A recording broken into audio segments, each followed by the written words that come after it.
Dzień dobry, assalamu alaikum, ciao konnichiwa, bonjour, good morning, good morning, good morning. It's Ken at 10, back again with you after a month of absence. Gosh, I'm glad to be back. COVID enforced absence, and really glad to be back and with you for the new year. And happy new year to you, 2022. Here we are talking about property as always. Hope you're all well and your Christmas was, well, as good as it could be, really.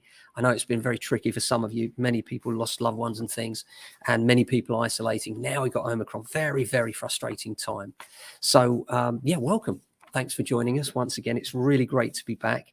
Property news, as always, first of all. First-time buyer numbers are at a 15-year high. And this is in the Times. You know what happens now? It seems to me that there's one journalist that writes for every single newspaper. Because this article is in the Times, the Express, the Mirror, the Star, the Telegraph, the Guardian, and the Sun. And it says that the number of buyers taking their first step on the property ladder was its highest level in 15 years in 2021.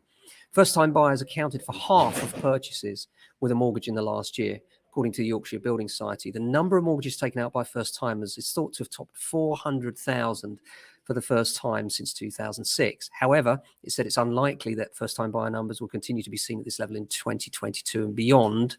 And this was based on lending figures from the Trade Association UK Finance up until October 2021.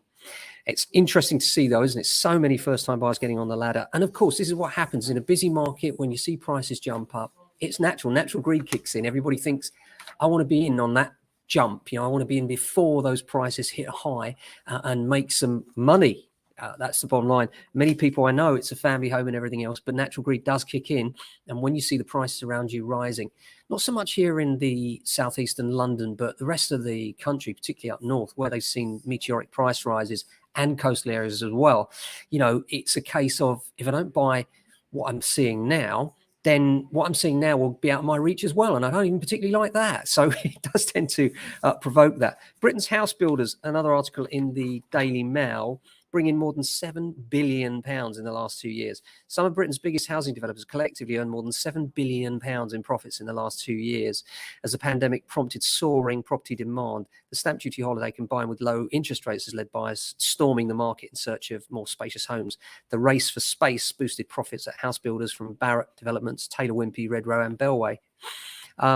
It's interesting, isn't it? And of course, this with a backdrop of the whole fire safety issues and the Grenfell tragedy and cladding. And it does really smack of, well, if they're making all that money and we've got this cladding problem and individuals are still having to pay for this, it just seems wrong, doesn't it? But there we are. And Crest Nicholson is expected to report 116 million in profits. Bovis Homes 432 million. It's just incredible. Apart from that, we've got a few things going on here. As I say, the market really is fairly busy generally. New year, new start. A lot of people are thinking about what they should do. Valuations are already piling in. We're already busy. If you are on the market already and things appear to be getting a little bit stale, if things don't pick up for you dramatically in the next week or so, you should be thinking about a whole new strategy, perhaps wipe the slate clean. We have a whole new strategy around that for you. And that involves getting some what we call clean air under the property, a whole new fresh marketing approach. If you want to talk to us about that, we'd love to hear from you. And that's all about making sure that we get your property presenting its best, number one. It's all about the three things: promotion, presentation, and price. We get those three things right. And it starts with a presentation, and that we can advise you on. Is it looking its absolute tip-top, utmost? And will it appeal to most buyers in its current form? Does it need a few minor changes? And quite often we give a bit of advice on minor changes and they make all the difference.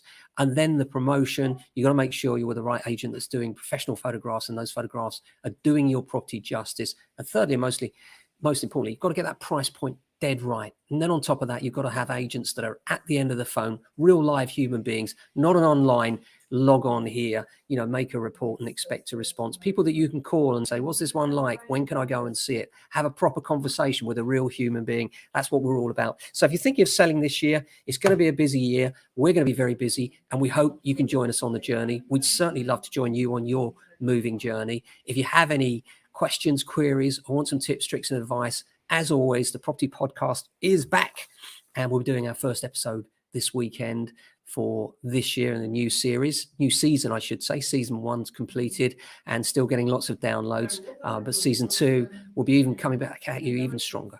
So look forward to doing that this week, and we'll be talking about property price predictions for the year on there, because it's that time of year when everybody's talking about statistics, what happened last year, what might happen this year, and what impact that might have on the property market in general. Certainly interesting times, and I hope you have a fantastic day. Thanks for joining us today. We'll be back tomorrow with another edition.